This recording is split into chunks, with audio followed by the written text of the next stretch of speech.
I'm Alex Seidler. I'm the Director of Global Ministries at Elam Fellowship. And if you like this video, if you like this content, click the link below and sign up. I want to talk to you about growth.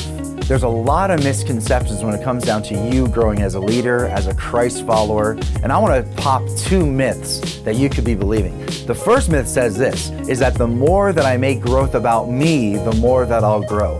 We live in such a consumer society. Instagram, other social media apps, YouTube channels, they're all about you consuming and consuming and consuming. And sometimes that culture gets into the church. It gets into church culture in the kingdom of God. But in the kingdom of God, it's actually completely different. In fact, it's not about how much you can get that helps you grow.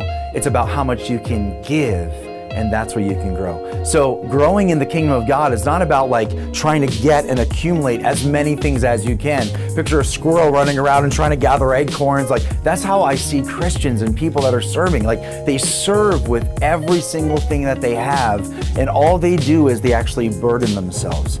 In fact, that might be you watching this right now. You might be serving in your basic group, serving in your local church, and here's the deal. Keep on serving, but understand, serving itself does not necessarily mean that you will grow, because this is the secret to growing in the kingdom of God. It's what will you do with what you have, and if you give away what you've been given, that's how you get more. The secret to growing in the kingdom of God is not about take, but it's simply about give.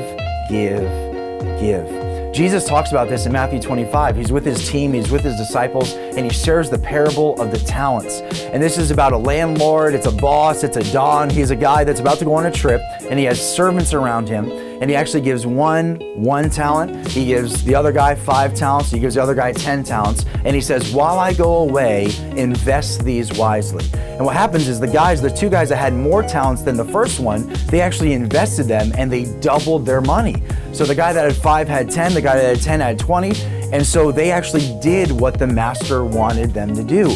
But the guy with 1 talent, it said he hid the talent because he was fearful that he would squander it, that he would lose it. And this is what I want to challenge you with, is that usually when we teach and preach about that story, I'm sure you've heard it before, when we talk about that, we talk about the reasons why he hid it. And so, hey, don't be shy, use what God's given you. But I want to bring a different facet of that story that ties in with growth. Here's the deal. The reason that guy did not give away and invest his talent is really because he was fearful that his master would be mad at him if he lost it. But here's the deal. Even if he used it, okay, here's a talent that you've given me, now I'm going to use this for something, the master would also say, that's not what I asked you to do. I didn't say hide it. I didn't even say use it. I told you to invest it. And so often there's so many people that are, especially if you're young and you want to know how your personality profile is, and you want to know, like, what am I gifted at in ministry? Sometimes you go throughout life and you just use your gifts and use your gifts. And I heard from a very good friend of mine, if you ask God to use you, guess what? He uses you, and then what happens? You feel used. Then you're kind of like, okay, here I am serving like crazy. I'm trying to serve in all these different areas, but all that happens is that you start feeling tired and you get weighed down and you get some baggage. And so growing in God necessarily isn't just about gathering and taking from people and taking from things. And it's not even necessarily about like using your gifts necessarily, even though it's very good.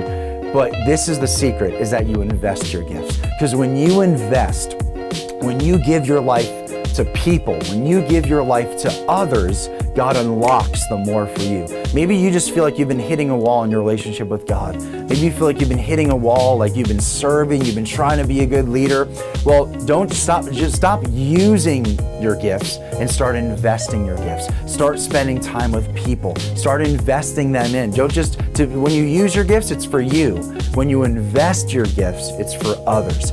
Get into the mindset and the lifestyle of investing your gifts. And I tell you, the walls that you're seeing right now as far as growth, you will absolutely blow them out of the water. It's because you stepped into alignment with the kingdom of God and the core value of growing. It's not about how much you can get, it's about how much you can give. Be blessed, go out, multiply, and invest what God's given you.